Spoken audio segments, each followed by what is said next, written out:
How's it going, everybody? I'm Sam Lee, reading for writer Devin Rardrin, and welcome to Gaming Instincts. Before we get started, I would like to give a disclaimer. Spoilers for God of War follow. Near the end of 2018's God of War, the ominous Ragnarok snow started to fall, an obvious hint at the subject matter of a potential sequel. Certain plot revelations and an electrifying character reveal also went a long way to help nourish fan anticipation. Suffice to say, a follow-up to the triumphant God of War was obvious, but it would not be explicitly announced until last year's PS5 showcase. We saw sporadic flurries of snow fall across a black surface as a Greek omega symbol materialized on screen, composed of 8 runes spelling out Ragnarok. The God of War sequel was at last made official, and coming sooner than expected, sometime in 2021.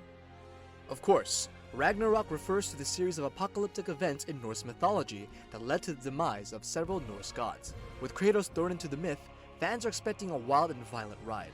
Sony's Santa Monica studio is tight-lipped as ever about their anticipated game, but we hope it can answer long-standing story threads and further amplify the exceptional gameplay.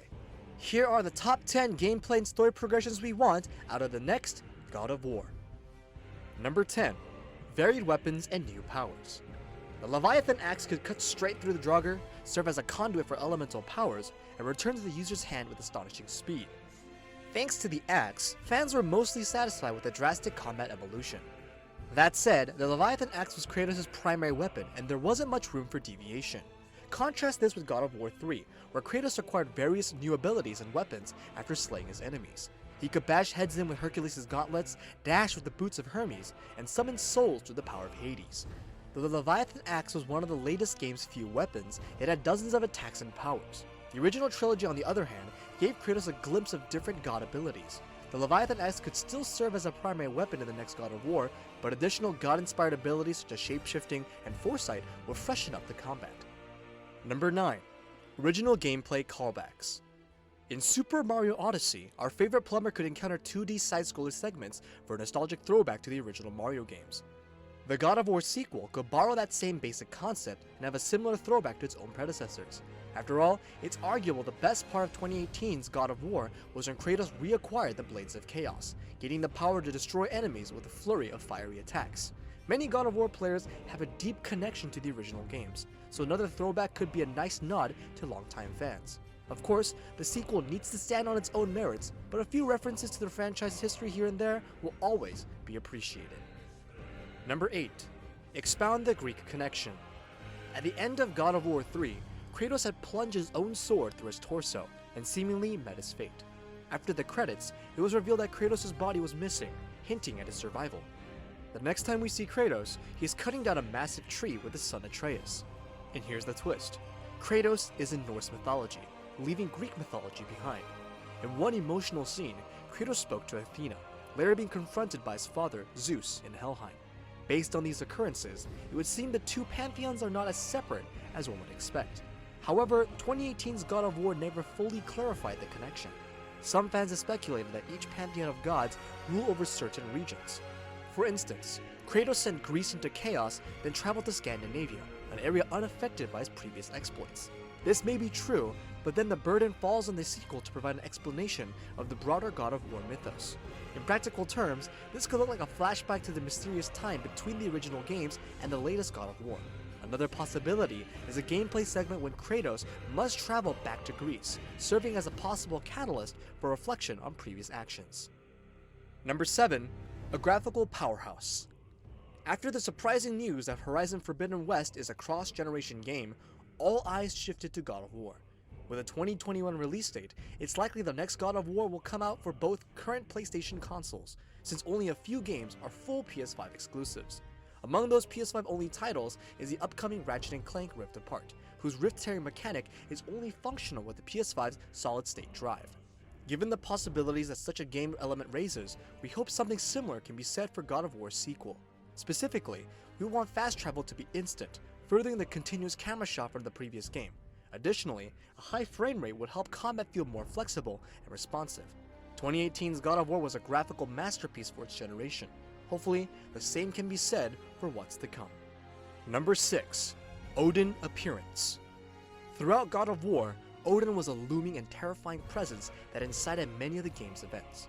Mimir, the head accompanying Kratos, spoke of Odin's undertaking to hunt down and murder all of the giants. As a matter of fact, Mimir himself was subjected to Odin's torture day after day. God of War only ever characterized Odin through stories and the sight of his devastating impact on the world. Though in fairness, this lent him a presence that was at once intimidating and mystifying.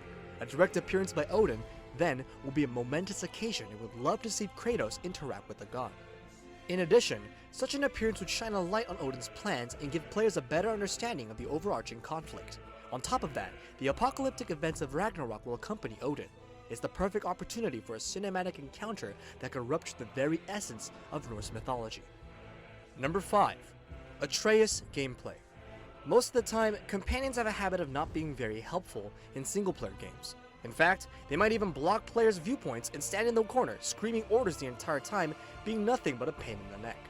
Atreus, on the other hand, is a far cry from those, well, companions. He was as important to the story as Kratos, so important that his presence never felt like a hindrance. The majority of God of War's sequel should be played as Kratos, but it would make sense for Atreus to take the reins during a few segments, possibly to save Kratos or go on a mission of his own.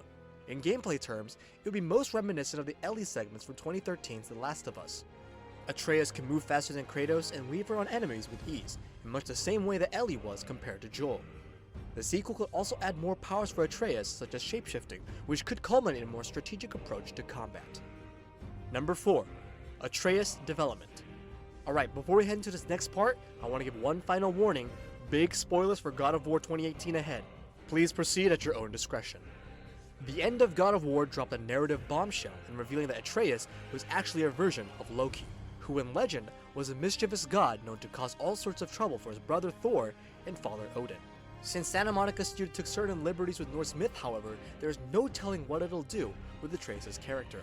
God of War's ending also teased a haunting future where Atreus kills Kratos. After such teases, the sequel is sure to deliver some jaw-dropping revelations. We want the storyline to take risks and surprise players, with Atreus being the driving force behind those shocking story moments. Number 3. New Realms. It would be a grave disappointment if God of War reused all the same assets and environments from the first game.